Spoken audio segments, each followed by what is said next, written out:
Welcome back, Home and Podcast listeners. This is part 2 of the Santa Claus 2 Christmas special this year. If you haven't listened to part 1, please go back and do so. It should be in your podcast feed.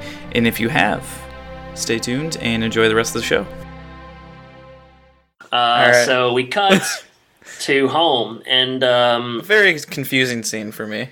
And okay, all right. Well, I'll just say I was just going to say that one thing that I remember from the first movie and kind of still holds true is he's really, I don't know, I guess Scott Calvin, but Tim Allen, he's really good at these scenes where he's kind of interacting with children. I think like that is, I don't know, just this, it's a weird scene, and I think you're going to talk about it a little bit, but like he's good at these kind of serious sort of conversations with the children, I feel like, and that is something I remember from the first one. He's good at like playing a dad, I guess I'm trying to say. The irony, that came in the Norm Macdonald interview. He says he doesn't even like kids. Doesn't like kids. Well, Too bad. It works. Your whole career is going to be about kids. Yeah. So, well, not wild hogs. I mean, that's all. I mean, that's for the kids. Yeah. So at home, Charlie's in bed. Scott comes in to tell him like how the date went. Charlie's got a little bit of girl trouble on his own. There's a little bit of teenage love with Danielle that's going on. Too bad we won't see her for the rest of the film. It goes nowhere. But really, this is kind of... Well, did you see the deleted scene where he repels into her room and kisses her? It would be completely on brand for this movie. Dad gets out a shotgun and is like, why is Ethan Hunt from Mission Impossible in your bedroom? Oh, my goodness. So, there's also, on the shelf, Charlie has the snow globe, and they kind of reminisce about it. And then quickly, Charlie shuts it down. Yeah, what is going on? He's a teenager, so he wants his dad around, but he doesn't want his dad around. There's a lot of feelings and angst, and that's the end of the scene. Yeah, you said you were confused. What are you confused about? I just, like you said, he's one way, he's another way. He's hot, then he's cold. He's yes, then he's no. He's in, then he's out. He's up, then he's down. He's wrong when it's right. It's black and it's white. You fight. You break up. You break up. Yeah, that's what happened. That makes sense. Yeah. All right. Cool. Later on, Comet. Wait. Comet talk. Did Comet talk in the last one? I guess he didn't. No, he didn't. He made grunting noises that sounded like a reindeer. And this one, that's better. It's better, and this is why I wish they'd have brought me in for Comet Punch Up. Lucy has chocolate, and Lucy knows Comet. Yeah, it must be he's been coming around a little bit. I don't know. Like Lucy and Scott have a pretty good relationship. She calls him Uncle Scott. Which it's nice. It's nice they get along so well because they wouldn't necessarily have to. Scott calls Comet stupid. How dare he? That's basically it. Well, I mean, she asks. This is kind of the first of many times that she asks if Scott Calvin is Santa Claus. Oh, really? I didn't even write that down. She picks up that he has reindeer and all this kind of stuff, and he's got excuses, and he says something about like. They don't make good pets or whatever. So he's really down on Comet, but Comet's really coming to bat for him. He helped him get all the way to suburban Chicago. What's wrong with Comet? I mean, this is Chet's show. It's too bad because Comet's a lot better than Chet. Amen. North Pole. Toy Santa starts to think he's real. They somehow, I don't remember exactly Although he how did eat some wax fruit. A whole bowl of it. Somehow he also, like Bernard or somebody's like, hey, you should play football with the kids. It's like building camaraderie. Stupid idea. Like, what do you like, Bernard? What do you think? They're trying to put him in a bad spot here. I know. He really roughs up the kids. It's funny. I thought I think they're trying to distract him, honestly, because like at this point he talks about how he wants to check the list, and he's trying to take charge. So they're like, oh, go play some football. Yeah. Yeah. Curtis explains the rules. Get the ball. Yeah. And Santa destroys the elves. This is a preview of things to come. He's like, I don't know, like Brian Urlacher, Ray Malaluga, Bart Scott. A little bit of column A, a little bit of column B. Tahir Whitehead. I mean, he's like an NFL linebacker. But he's also an offensive superstar as well. Yeah, and he tries to tackle the kids. It's all right, The elves should have known that something's up. That's for sure. I mean, it's absurd that you look at this guy and he's not the real Santa. I think it's kind of insulting to the elves. Like, they're not idiots. I mean, they're like 900, 1,000 years old. Yeah, they should know better. Wisdom come with such age? I guess not. I guess they're stunted, just like their height. Perchance. All right, back to school. The movie? I wish. I'm not a lover. I'm afraid of Charlie's running from the school cop. Yeah. Triple Lindy, isn't that? I mean, that's crazy. In Back to School at the end, the stunt double when Dangerfield. Wait, well, no. Let's get back to the Santa Claus. We can do Back to School. No, but later. when he jumps off the diving board at the end of Back to School, the stunt double is like the worst. He's super skinny and it's the worst. It's probably the worst stunt double I've ever seen. It's insane. All right, it's pretty bad. Charlie is being chased by a cop, but he's not going to get suspended. No big deal. Because principal catches him. Yeah, the principal catches him. Hello, Newman. Again, Scott is back. Comes to bat for the kid. He meets with the principal alone this time. And he's desantifying rapidly, and she noticed. She says, "You look pretty good. You lost some weight." And from this moment on, they basically fall in love in about 1 minute. Yeah, well, I mean, gosh, they get married after one date. So again, she's like, "You're gonna get suspended," and Scott says, "No. How about community service?" And she's for some reason interested in it. She's like, "Huh, good idea." This kid should be in jail at this point, frankly. But she's like, "Yeah, community service. That will teach him." Obviously, I mean, everything else we're doing is working, so let's add community service to the mix. So he's got to clean all the lockers, and on Saturday they got to meet up with some other troublemakers. Let's get all the troublemakers together for detention. And what do they clean some stuff? The community service scene presented more questions than answers for me, so we'll talk about that in a second. We cut to North Pole. Santa finally got a hold of the list, and he notices that these kids they're not great. They are they're doing very minor things that this toy Santa just can't quite. He's not giving them a break. Yeah, he needs to cut him some slack. People are. I don't even remember what the examples are that they give, but like minor things like brothers pushing sisters into the snow or like wiping boogers or something, which is nasty. Yeah. You'd put someone on the naughty list for that, for sure. I definitely would, yeah. And that's basically it.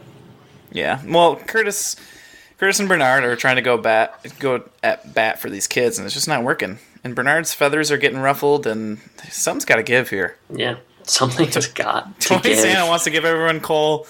Things are just escalating and getting out of control. I know, it's crazy. Let's get on to the Saturday community service scene. So stupid. So this dude rolls up to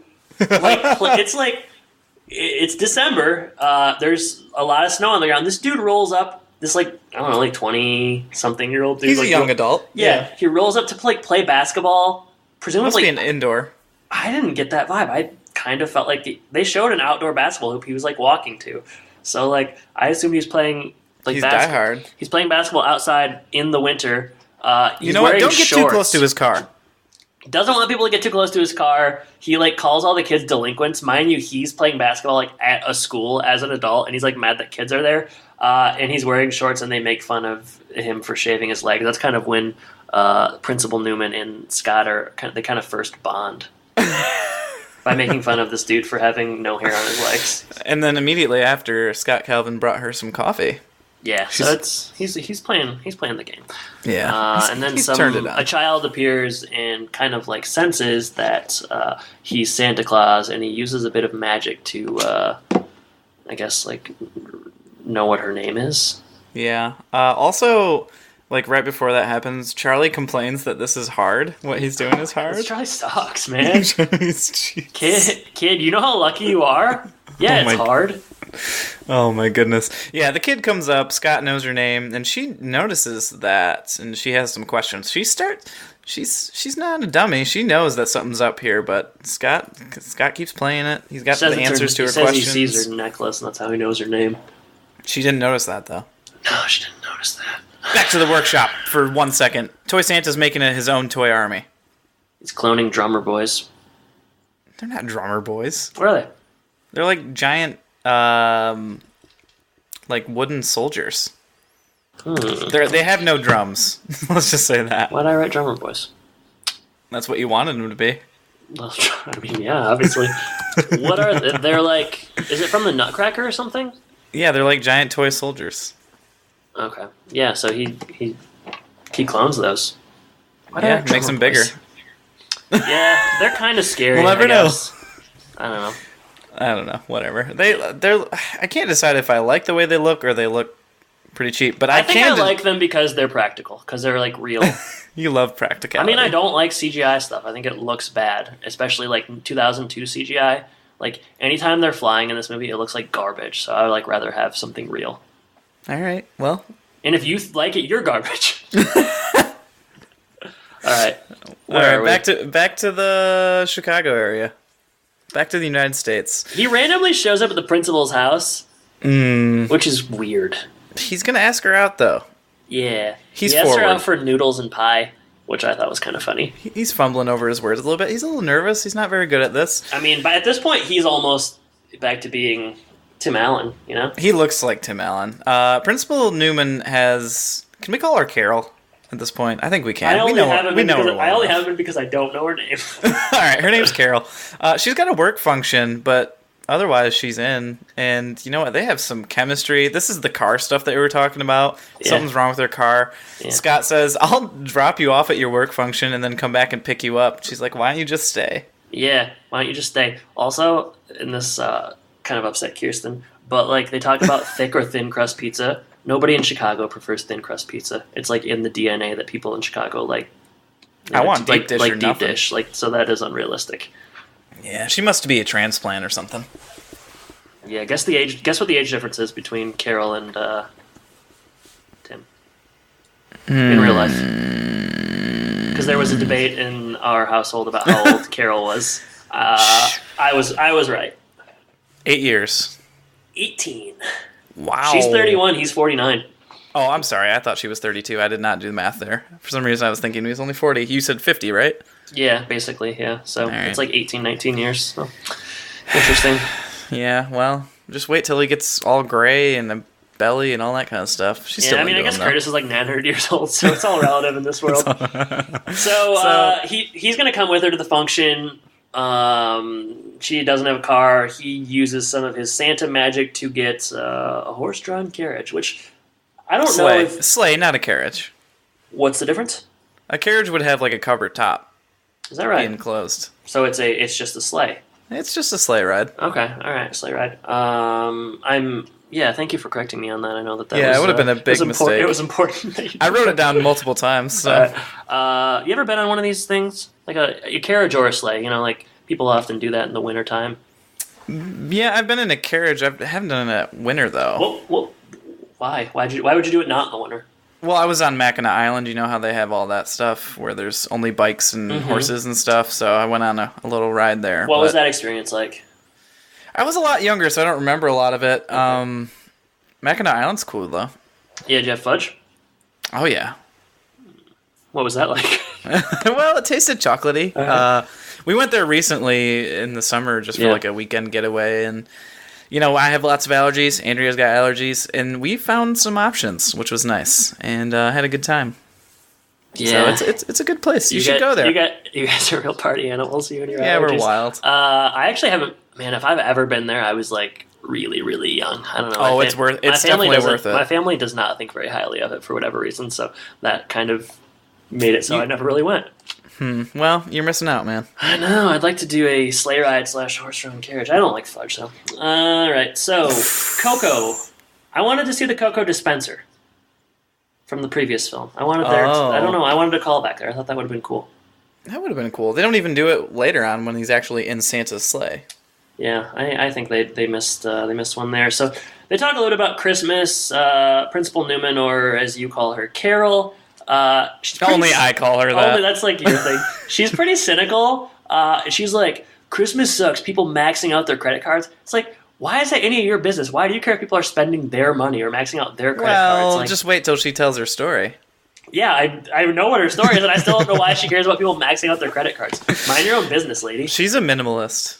No, she's not. She has a really nice house. She would make a lot of money as a principal of they say earlier a prestigious kind of Chicago suburban, almost like a prep school. So you don't know her life, Adam. I know enough about. I just don't who cares? Why does she care if people are spending their money? She's a curmudgeon. What is her? Why is she sad? Tell us. Her parents always fought around Christmas, but no, her parents always fought. Her story doesn't make any sense at all. Stupid, yeah. Her parents always fought, she should but be on happy Christmas they didn't. That should be the one time a year that she is happy. There must be something else to that story that I didn't write down. But no, I swear, it's like my parents fought, but on Christmas they tried to put on a good. Well, she goes on later, and as they're talking, she's talking about details about like how much they loved Christmas. They'd put carrots out for the reindeer, and Santa's like, well, the carrots, they have to eat them whole. They wouldn't chew on them or whatever. Yeah. And so Santa's really got some. I mean, Scott has some answers to what Santa would really like. Hey, lady, get over it. Like, well, and here's what actually fought when you were a child. Like, get over it. That's not the problem. That's not the problem. I disagree. She continues the story, and she says she believed in Santa so much that she got into fights at school and all this kind of stuff, and then eventually she came home. Her parents told her, "Grow up." So, okay, I agree. Grow up. Like, so I mean, that's 30. What it came down to. So she then her heart turned black, and now she hates Christmas. Stupid, dumb. This made me not like the character. Mind your well, own business, you know what? lady. The only thing that could be missing on the sleigh ride was some snow, and then they get a snow flurry. That's nice. He's using like all of his magic in one night, man. Like, spread it out a little bit. I wish she would look up and notice that there's only one cloud underneath them, or above them. That would have presented some questions, wouldn't it? Yeah, but she didn't, so that's all right. No big deal. When she walked outside, like, how was she not like, where'd you get the sleigh? Huh? Like, well, that's what she said. Like, why is there a sleigh here? Instead, she says, "You think of everything, don't you?" Yeah, but she should be like, really? Like, what's it? Like, she never demands answers like she should be. I don't know. Santa is putting on all the J-Stabs moves for this first date. Yeah, we had a friend in high school. I guess he's still our friend. Man, he would just like really. What would you? This is exactly what he would. He would just go overboard. He would like go overboard, like he would take he always go to Frankenmuth on like first dates. Like he's always taking like girls to Frankenmuth like on first dates, and they'd be like, "Wow, this is pretty serious." You can only go down after that, Yeah, that's you starting with the bar high. Start with Frankenmuth. That's like that's an anniversary. That's like fourth or fifth date. I mean, or 10th. But J Stabs, yeah, he would take a girl to like Disney World on like the second date or something. We love you, J Stabs. Yeah, we love you. All right. So they move on. They're at the work party. It's very drab, unenthusiastic. Everyone's depressed. No one's talking. This surprises me. I feel like at least people would be. They'd be lit. They need booze. Like they don't even need booze. Like there's good food probably there. I don't know. Jordan, I guess you would. You need booze at a Christmas party. You would say That's like what an office Christmas party is all about for the majority of people who like to party. Actually, you know what these people need? They need presents. I'm just saying, like he wouldn't have had to have used magic if he would have just gotten his sleigh. Just went down to the liquor store, come back with a couple fifths, and like it has basically the same effect. It would have solved a lot of problems, but man, they really missed some opportunities for this movie. It'd be funny if one of the gifts was like, I don't know, just like a bunch of whiskey or whatever. Well, and the point is, they're like childhood gifts that he gives these people. It's the same thing as the weenie whistle in the previous. Yeah. So they all get these, and they're all having fun. It's all nostalgic and all that kind of stuff. So, I mean, how did he get those gifts? Magic. Carol wants to know, but. Mistletoe appears and they do they kiss here? Well, yeah. So it's a cheek kiss, right? They're kind of walking on the way out. So he gets her a baby doll. This is a whole scene. She's trying to figure out like what happened. She can't figure it out. He says, "You don't need to know all the answers." Yes, you do. In some cases. He gets her the doll. She starts crying and. So she's interrogating him. She says it's like magic. She kisses him on the cheek and then apologizes. I don't know.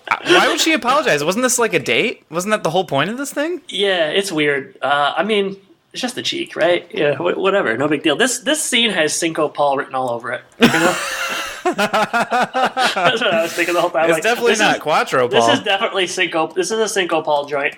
Oh, man. So there's a mistletoe that appears above... And bam, this is love. This is love right here. Yep. This is love. Is this love that I'm feeling?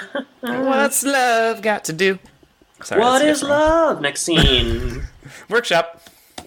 Santa is a militaristic dictator? He's wearing a beret. I mean, what are they trying to say? They're trying to make him look like Saddam Hussein.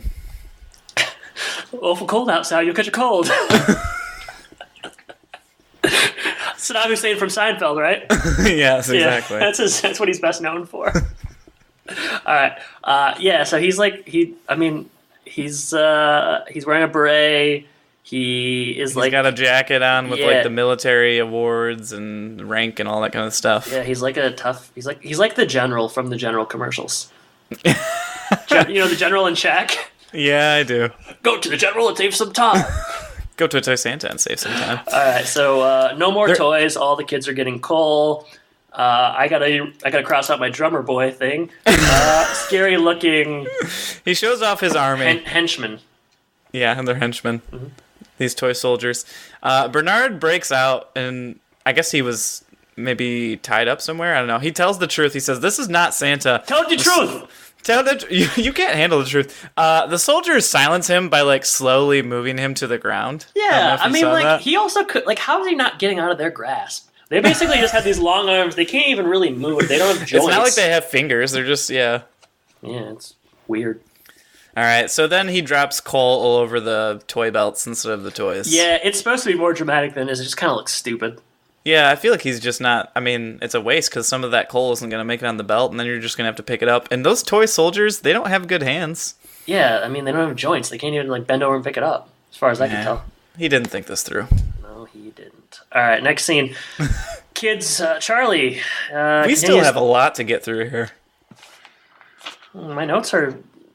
Well, I don't know if I have that much more to say, so maybe that's fortunate for everybody. Good. Charlie is throwing snowballs at the principal's house. Like, he does not learn. Get old. Like, yeah, man. Like, I mean, I kind of think they're at the point where they need to send this kid away. Like, maybe he needs to go to a military school or something, because, like... Give him to Toy Santa. And his whole conflict, just, like, I don't really buy it. It's just sort of dumb. So he's throwing snowballs with some friends, I guess. And Danielle's probably there. Yeah, he hears his father's voice. Danielle is the problem. I don't know what is that. He loses a bunch of. He basically, Scott Calvin comes out, scares him away. Mm-hmm. Charlie loses a bunch of cred here. Oh, you're with the principal, blah, blah. They go inside the house, and man, Carol is in love with Scott. Yeah, she's falling heavy. Scott Calvin tries to tell her some important things before this gets a little too far. Mm-hmm. He starts to explain his magic. He actually has a beard. He works far away from home. He sleeps a lot. Mm-hmm. So far, she's like, oh, that's not a big deal. And then he says, listen, I'm Santa. And she just goes off the deep end. But also, I'm Santa Claus. And she says, stop being a jerk. And her thinking on this is like... You know, he's scared. Issues. Yeah. Yeah, he's scared. He's got some. So now he's trying to get rid of this, and she says, "Get out! You better get going! Get out!" If she had $1 every time a guy told her he was Santa Claus, she'd be able to buy a second house. Home. The other home. I can't read what my note is. Too vulgar. Charlie is peed off. Okay, I wrote something about how Charlie was acting, but I think this is a family podcast, so I won't read it out loud. Charlie's being a bad boy. Essentially. What did you write? I don't want to say it. He's being bad. He can't handle the secret anymore. He's crying. Yeah, it's just so hard having your dad be Santa Claus. I guess. I don't know. Sure, whatever. This is enough for Scott Calvin to give up Santa. I mean, yeah, it's just like... I don't know. It's just like, is it such a big deal that like you can't tell people what your dad does? Is like, I mean, I don't know. I don't know. This is how every like CIA kid feels. Is that a big thing in school? You got to talk about what your dad did? I don't know. Yeah, I had a lot of problems with that. I guess I didn't have to tell people; they just kind of knew. But. They knew. Yeah, you wouldn't know. Yeah, I guess I can't. 1%. I can't relate. But Charlie, after Scott says, "Fine, I'm going to give up. No more Santa. I'm going to be here. I'm going to be your dad. We're going to get through this." Charlie says, "Who cares?" And he leaves. Who cares? You suck. I hate you, Dad. You give me exactly what I want. Well, I don't want it anyways. Goodbye. Yeah, you know what? You're the worst. Yes. Lucy talks to Charlie. This is the next day, right? Yeah, I wrote it right next to this scene, though. Yeah, outside next day, Lucy's chatting with Charlie. Gets a little perspective, maybe. He does. Yep. She asks again, is he Santa? Why is he so sad today? Yeah, it's weird. I don't really have that much as far as notes moving forward, so if you think I'm missing anything, you can go ahead and tell me. But well, I think this is a funny line because like Charlie's dismissive of these two questions, and then he says, "These are really hard questions." Yeah, it's hard, Lucy. Lucy, why are you grilling me? Get off my back. And apparently these questions are enough to smack some sense into Charlie. So yeah, well, good. North Pole, coal work continues. Yep, back in Chicagoland. SC playing goldfish with Lucy. Where are Neil and Laura? You know, he's staying at their house. It's night. He's staying at their house. Like, why aren't they ever home? It's busy during Christmas times. Neil's got lots of patience. I guess so. There's a clatter outside. Arose such a clatter. Curtis arrives via sleigh. Jetpack. How do you know? He's got a helmet on. Also, I continue to ask you, what do you gain by these corrections in terms of transportation? Is it making you feel superior Details in some way? are important. If I wrote them down... The devil is in the details. Jetpack. Fine, he takes a jetpack. I guess that really changes what happens the rest of the film. So remember, everyone, that Curtis takes a jetpack as opposed to a sleigh. Big deal. I'm just trying to stop the spread of fake news right now, okay? Yeah, people are really going to be listening to the details of this one because it's so short. Such a short podcast. Oddly enough, the doorbell rings. It's night. Scott's like, hey, 5-year-old, go answer the door on your own. I thought that was really strange. I did write that down, too. It is really That's an odd detail. Curtis comes in, kind of upsets Lucy. Scott handles it. They work together in Buffalo. Mm-hmm. Buffalo? Curtis explains the situation. Scott's like, yo, I know I said I wouldn't be Santa Claus anymore, but I gotta deal with this. So he's gonna use Comet, but dude ate all the chocolate. Oh, no. Comet's drunk on sweets. He's indisposed at the moment. He's massive. I mean, the best part is that Comet blames this on a squirrel. He says it's not him, it's a squirrel who ate all the chocolate. Yeah, man, that was good. I didn't catch that. Jeez. Squirrel. I don't speak Comet. Well, I didn't either, but luckily Scott translated. Scott translates, yeah. I mean, you know where this is heading as soon as you see Comet in the chocolate and he's bloated. Like, it's just a matter of time. Yeah, he farts. He's out of commission here. It's crazy. What's a better idea since they can't get Comet and they have no magic left? Molinator. Gotta get Art LaFleur back in the fold. This is outrageous. I mean, it's so stupid. The movie, like... This is where it goes off the deep end right here. What did I write? Eventually, like, the movie's too long, one thing. And, like, this is, like, an hour and 20 minutes in. It's like, this movie should be wrapping up, and it's just instead just getting crazier and crazier and worse and worse. They're up in the ante here. Yeah, Tooth Fairy comes. They are going to try to remove Scott's tooth. Is that the plan? Yeah, it's a real showcase of physical comedy here. That would really hurt for an adult. Oh, my gosh. Can you imagine? They do the doorknob trick. They do, and then they try to throw a toaster from, like, the stairs. Oh, my gosh. It'd be awful. Yeah. But you know what? Lucy comes out. She just lost one. Convenient. Very convenient. The Molinator comes, makes his rounds. He's scared to death by Scott Calvin because this guy doesn't look like Santa, but he convinces him with the info from the last meeting. He looks enough like Santa to not be so surprised, you know? Like, it's not so different, but yeah. It's enough for the Molinator. He sees a lot of people. Well, he's pre-El Nino, so. Yeah. All right, so they fly away. And then we cut to Charlie. He shows up at the principal's house. Not appropriate. He's cleaning her car.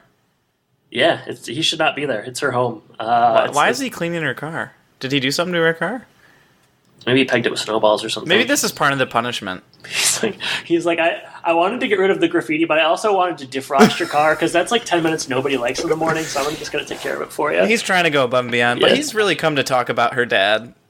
His dad, not her dad. He doesn't know her father. He gives her... It'd be funny if he did.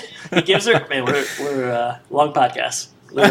He gives her the snow globe, and, like, for whatever reason, that is all... The all-important snow she's globe. like, wow, he really is Santa Claus. We get this believing is seeing BS, and oh my gosh. This is the best line in the movie. This is like El Camino Christmas lines. Well, guess what, Adam? Yeah. You haven't seen anything yet. Oh my God. I love when people say that. It's like at some point in this movie they also say that's gonna leave a mark. Like that. Like, oh my God! Is this They're the most cliche lines of all time. It took 7 people to come up with that. That's another Cinco Paul line. You know it. Yeah, or Rudnick. I don't know. Characters by. Rudnick wrote all the Curtis lines. This wasn't a Redneck joint. All right, so back to the North Pole. They made it. Scott Calvin thanks Art LaFleur, the Tooth Fairy, the Mullinator. Yeah, he's got to go. There's Pee Wee Hockey League starting in Denver. Yeah, the wings look great on him, though. You know, those little wings. Yeah, they don't look girly. They look great. Oh yeah, I don't even remember. I wrote here there's 19 minutes left. Yikes! And there's a lot to go. Well, and Scott's plan here is to take the toys by surprise, or the toy monsters, whatever. Mm-hmm. They open the door, and the elves or not the elves, the soldiers are everywhere. So that didn't work so well. Like you said, T9 is 19 minutes. Toy Santa has locked all the elves in a room. Scott and Curtis are tied up in a big bow. Pretty easy to get out of if you had to, I would say. Yeah, it looks like it. Toy Santa refuses to give it power. He wants to deliver his coal. And he's got only a couple more minutes till he has to. Curtis tries to take the blame for himself. It is true. Scott then blames himself. I don't know why. Yeah, it's not your fault, Scott. No, in no way is any of this your fault. No. You know what? You know who's going to save them? There's only one person who could save them. Charlie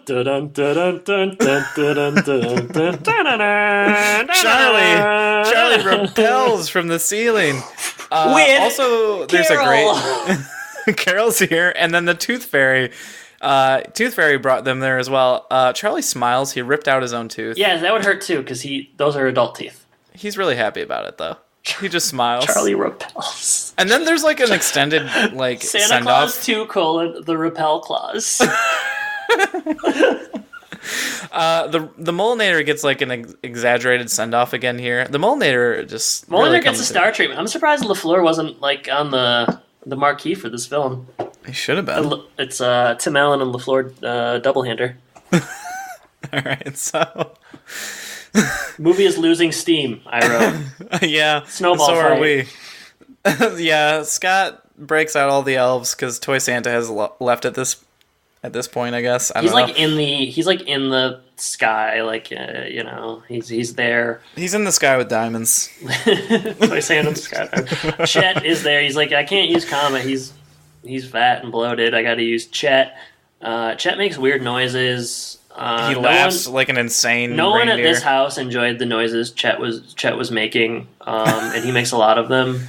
He does. And the snowball for the rest fight, of the movie. The snowball fight, you know, we're cutting back and forth here. Snowball fight, they're pegging these henchmen with snowballs, but then they just like charge. But I don't know if you noticed, everybody just kind of runs past them, and then it cuts away. They're trying. I mean, the real like toy soldiers that are in charge are at the back, so they need to get to those. Yeah, definitely. Bernard gets everyone really outside. Good with the rope. That's a learning.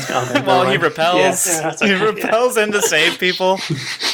They use some silly string. They try some snowballs. They're not helpful. Hand-to-hand comment. Every time they destroy one of these like these toys, there's like a boing sound effect. Yeah. Oh yeah, I wrote that too. Yeah. Boing.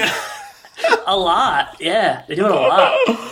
Oh, back to the chase. It's like a spring kind of sound. It is, yeah. Back to the chase. Chet is gaining on the sled. You get the Toy Story line. You're sad. Strange little man. Sad, strange little man. Yeah, wink, wink. They have to stop him before they get out of this like hole at the top of this dome. Yeah. And he jumps on the reindeer. He physically turns them around. Then he tries to continue towards like the sleigh, and he overshoots it almost. Hangs on by just his one hand, and then he gets a second hand. Boy, this is a lot going on here. Toy Santa and Scott are fighting on this sleigh, and then it loses control after they lose the reins, and it starts crashing into the town. And then, you know, the elves take it from here. They're going to tackle Toy Santa.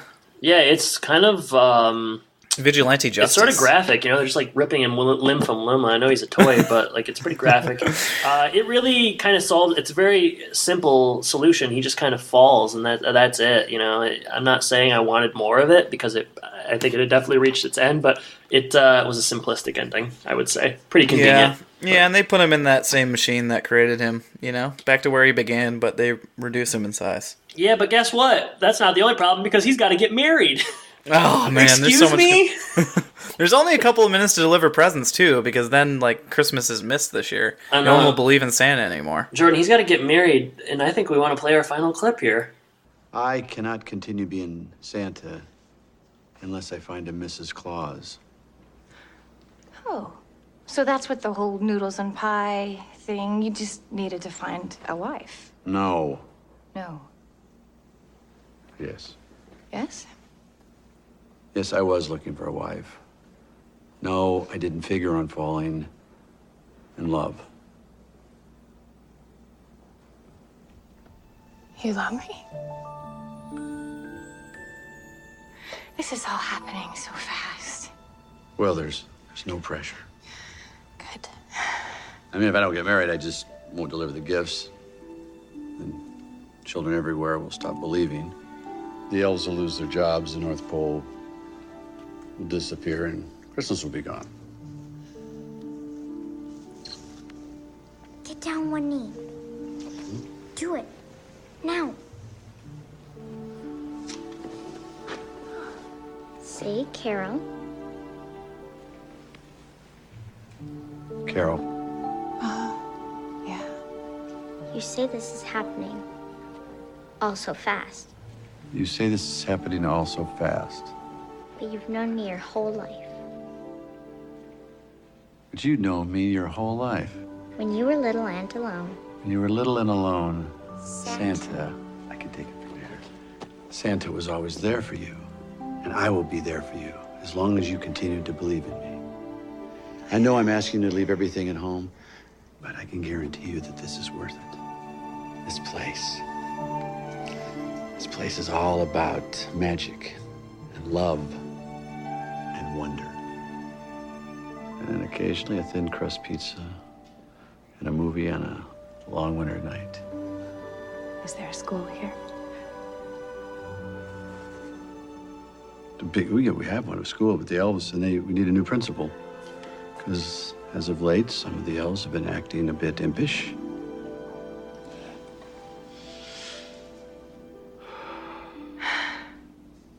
Carol, I love you. Yeah. Would you be my wife? I will. Thank you. I've got it from here.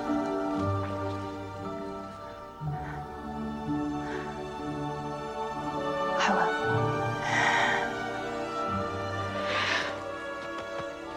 will. By the powers vested in me, by me, I now pronounce you Santa and Mrs. Claus. Well, go on now. Kiss her.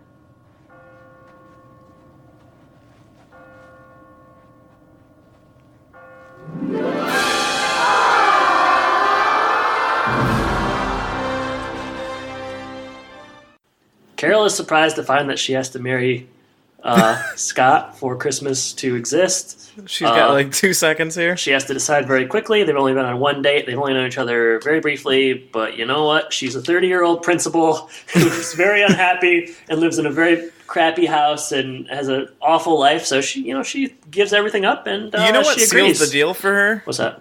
She asked if there's a school there. I didn't even hear that. You were out on this movie at that point. I mean, it's really too long. So, have you seen the third movie? I don't think so. I'm wondering if that's going to involve her teaching. Okay, so there's a school there. So she's convinced they get married, and all of the legends are there. Yeah, Mother Nature does the ceremony. That's dope. Pre-El Nino, though.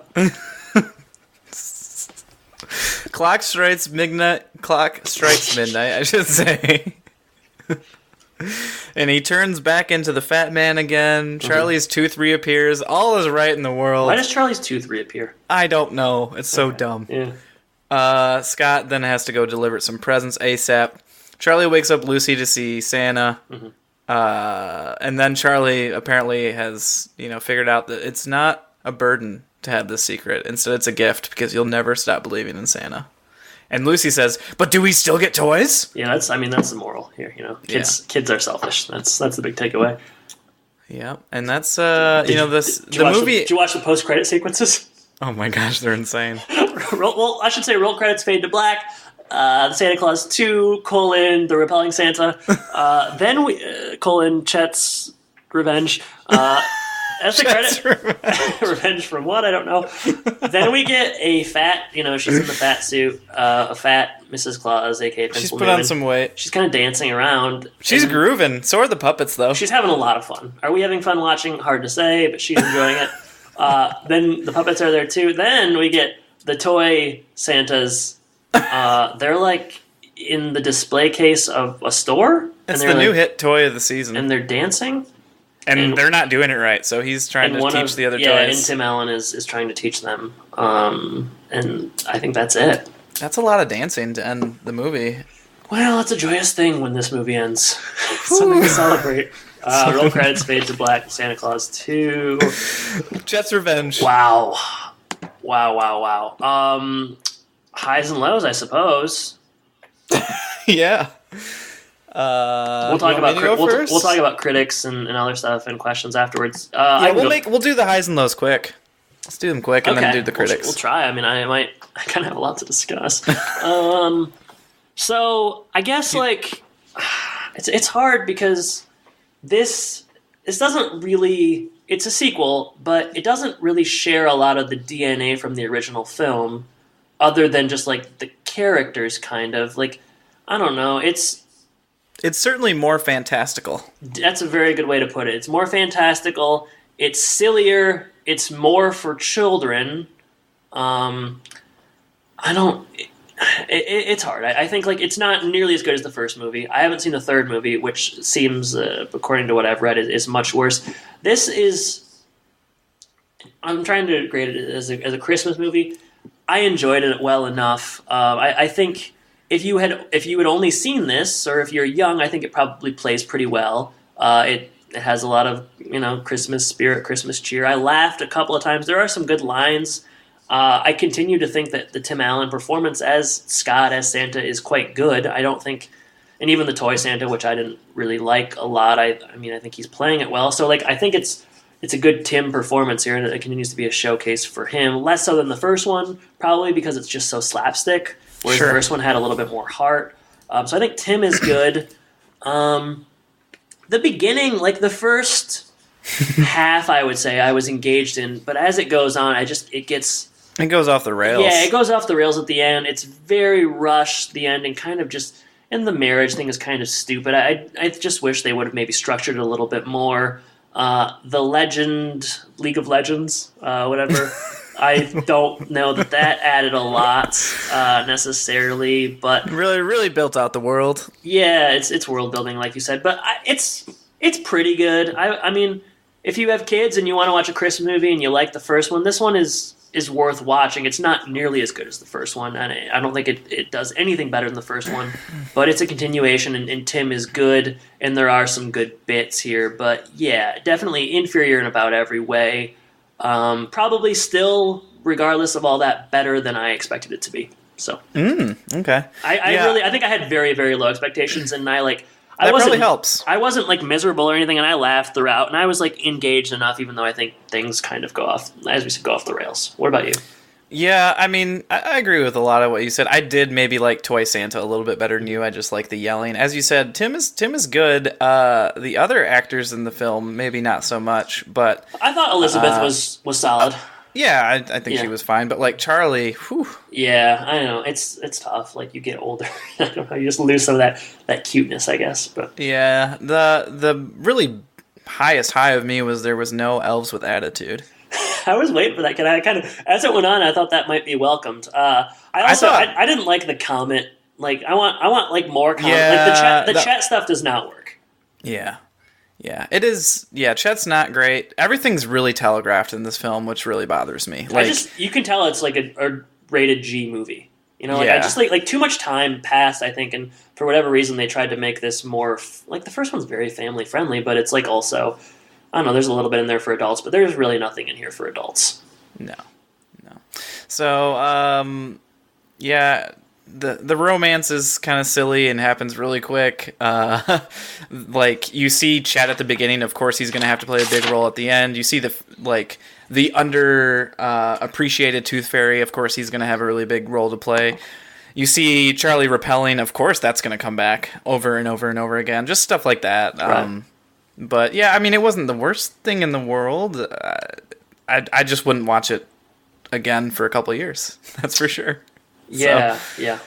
I did think maybe the effects were a little bit better than you did. So, Santa's Village I thought looked nice. I thought, like you said, it's not like as practical, but I think they did it pretty well for me. But I think the gist of it is like there are not a lot of Christmas movies. Period. There are not a lot of like non-Lifetime Christmas movies. There are not a lot of good Christmas movies. So like this is worth watching, every couple of Christmases. And it's, we are a home improvement podcast, and this is a Tim Allen movie. So, it's good to see Tim in things where he's, delivering compelling performances. And this definitely does that. Everything else is maybe take it or leave it, but it does provide that. So, yeah.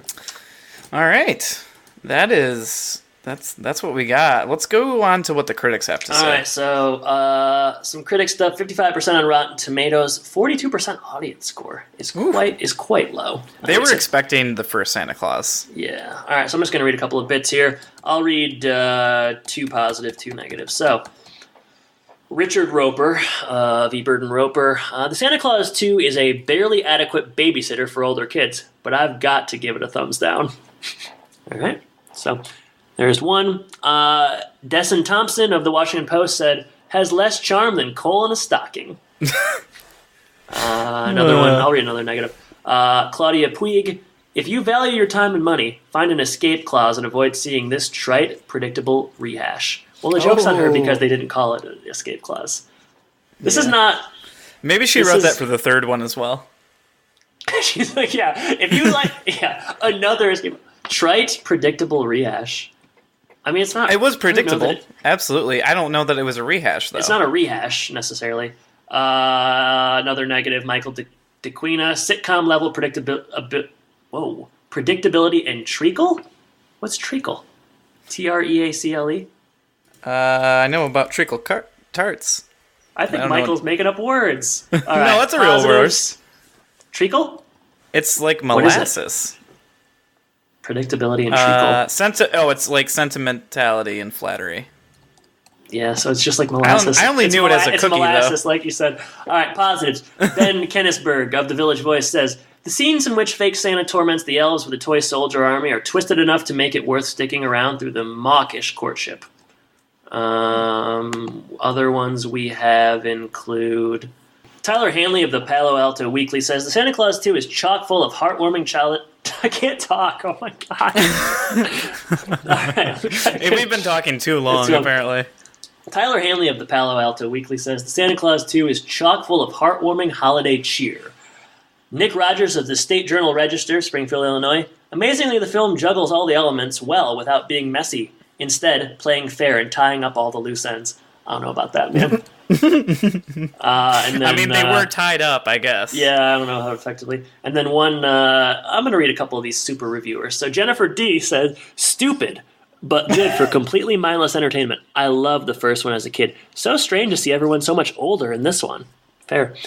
Mike S. says, being the sequel to one of my favorite Christmas movies, I dreaded that this would tarnish my good memories of the original. But as much as I prepared myself for a suckfest beyond measure, I quickly came to discover that my fears were unfounded. So, and then the big takeaway here, and this is something I want to talk about, is Roger Ebert's review from 2002. So, Roger Ebert, one of the most respected film critics of all time, in many ways the father of modern film criticism. Every once in a while he'll pull this BS where, like, and he does it quite a bit. So, like, Roger Ebert's favorite... He didn't like Home Alone 1 or Home Alone 2, but like he really is quick to praise like Home Alone 3. So he's kind of contrarian in a lot of regards. Like he would probably be like, the first Hangover is not especially good, but I like the one where they go to like Hong Kong or whatever. He just, in regards to sequels, he often prefers the later installments. So he gives this 3 stars, the Santa Claus 2. Is it out of 4, right? Yeah, out of 4. And he talks a lot about like just how he thought it was much better than the original one. The Santa Claus 2 is more of the same tinsel-draped malarkey that made the original film a big hit, but it's more engaging, assured, and funny, and I liked it more. The first movie seemed too desperately cheery. This one has a nice acerbic undertone, even though there is indeed a romance in the works for Santa and Principal Newman, whose experience with corridor passes may come in handy if she has to supervise millions of elves. I just don't agree. Yeah, I know. I almost liked the original Santa Claus, but wrote that despite its charms, the movie didn't push over the top into true inspiration. Now here is Santa Claus 2, which kind of does push over the top, especially with the clone Santa subplot. It is all around a better film, although I believe that any universe that includes a Tooth Fairy and Sandman could easily accommodate and benefit from Groucho Marx. Ebert was losing his fastball at this point, I would say. Yeah, he's out of control. Yeah, so, the greatest film critic of all time thought this was better than the first one. Nobody's perfect, I guess, is the big takeaway here. So, yeah. All right, that's it. Wow. All right. Yeah. Well, we did solicit some mailbag questions. Let's rip open the mailbag, Jordan. Yeah, it's been a long time, so here it comes. You've got mail. First question comes from TrueBrandon32 on Twitter, and he asks, "Why was the Santa Claus 2 made?" So Jordan, why indeed? The short answer is because the first one was such a massive hit. We got a lot of questions that is the answer, I think, because the first one was a hit, and that's really all it takes. I mean, they will make sequels to films that make far less than the first one did. The first one made like $170 million or something, so it was massive. The better question, the question that we got from a couple people, is why did it take so long? And again, we just don't really know. If I was a Wall Street Journal subscriber, I might be able to answer that, but I don't know why it took 8 years. I wish it wouldn't have, because I think it definitely hindered the film in a lot of regards. What are your thoughts on that, Jordan? Yeah, I don't know exactly why. I guess maybe he was just too busy with finishing up Home Improvement. Mm-hmm. What time did Home Improvement? I think Home Improvement ends 1999. This comes out in 2002, so they probably filmed in 2001. So they're looking for something else to do, and maybe that was it. I don't know. Maybe enough time had passed that another Christmas film was ready to be made. It doesn't make a whole ton of sense why, because usually, like you said, when they have a big hit like this, they're going to want to capitalize as much as possible or as soon as possible, and it probably hurts. Some of these kids get older, some of these people don't return. Right. I don't know. So. Yeah, I would say also, why did they make the movie? Well, to introduce Chet. That's the short answer. And then Chet's going to play a really big. I hope Chet is not the third one. Like I said, we're not covering the third one next year. I can't do it, but maybe I'll change my mind. But I think it's money, and you got an idea like Chet, in the vault somewhere. You got to bring that out at a certain point, and why not? A big holiday movie like this. I mean, this movie was a big hit, so it's hard to say that it failed, although we maybe didn't like it as much as the first one. All right, next question comes via email. This one's from Victor Oladipo. Oh, what? Yeah, and he asks, besides Tim Allen, who was the MVP of this movie? MVP. Yeah. Well, according to actually what happens, it would be the Tooth Fairy. I mean, Victor didn't specify, so maybe just who was your MVP? Who did you like the most? Maybe we'll take it in that regard. Who was your favorite non-Tim Allen performance here? Okay. Let me think about what happens here. Yeah. It's hard because there's not a lot that I liked. Yeah. I mean, you could say... Well, I posed the question to you, so... No, Victor did. My mistake. Victor posed it to both of us. Sure, to be honest. Victor posed us. I might actually. I know it's kind of a cop out, but maybe it is the Tooth Fairy. I didn't hate the performance. It's kind of stupid, but yeah, nothing. I mean, I thought Judge Reinhold was funny in the 3 scenes that he had. I wish he wasn't. Been more. Yeah, I mean, he wasn't in it enough. I know. But he's batting 1,000. He's coming in. He's hitting singles and doubles. So yeah, actually, probably the MVP is the rappel, just the rope, the rope, the rope and zip line. Yeah, the hook that kept it on there. Because that did a lot of work in this movie. All right, who's the LVP? He didn't ask, but who's your least favorite performance in this? Charlie. I guess it's got to be Charlie. Although Chet is close, and I did not like how they handled the comic character. Yeah, if Chet was in the movie more, then I think it would be. Charlie's in it enough to just be like... I mean, he's just not convincing. No, Any of the stuff he does is not convincing. A lot of it might be writing, but yeah. All right, here's a question I'll pose to you, and this will be our last question, so this is something I'm asking. what would you have done differently? How do they make this a better film? So they're making a Santa Claus sequel. What would you have done, or what would you maybe have changed about this? I mean, I guess I would make it shorter, because I feel like they just added, like, the Tooth Fairy stuff was completely added because they needed, it seems like it was forced in afterwards, like they have all of a sudden this special meeting, and then the Tooth Fairy has to play a role at the end because they don't know what magic they could use to get back to the North Pole. I think that the basic conceit, like the idea that he has to get married, is solid enough. Like, I think that's fine. You can build a movie around that, like we've said. And, like the romance of, like, okay, we have this unlikely character that they have to, get together with. I guess the Toy Santa stuff isn't too bad either. Yeah.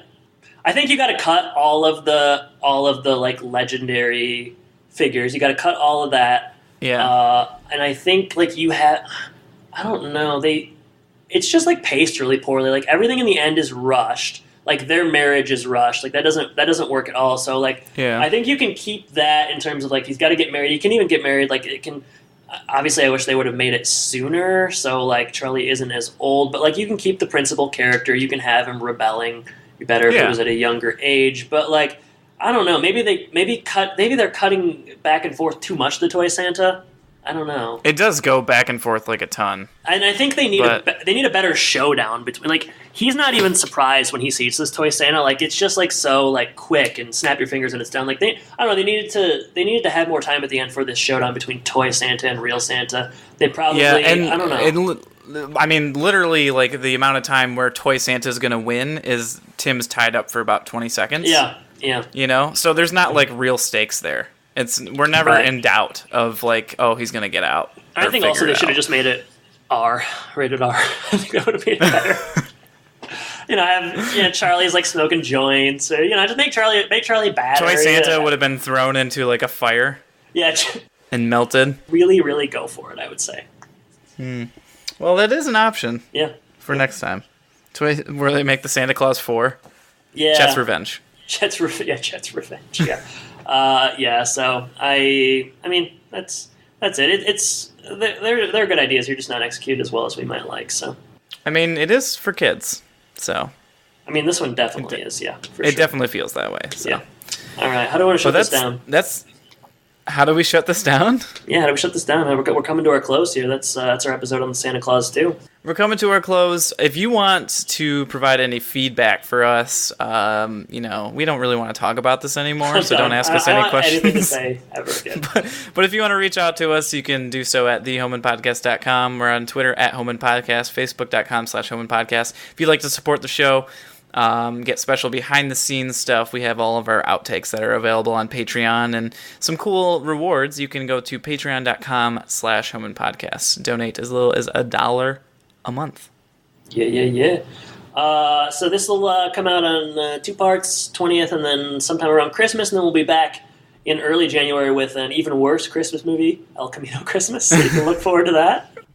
Yep, we're going to be recording that one soon, and then after that we'll get back into the show, and we're getting towards the end of season 3 here. Yeah, we are, and reality bites looms, as I continue to say. So, hashtag reality bites. Reality bites looms. So here's to wishing everyone a very Merry Christmas and a Happy Holidays. Thank you for listening. Thank you for your support over the last year. Happy New Year's to all of you and your family. Thank you for joining us for this special episode. Jordan, thank you for joining me, and I guess I should say take care. Take care, everybody.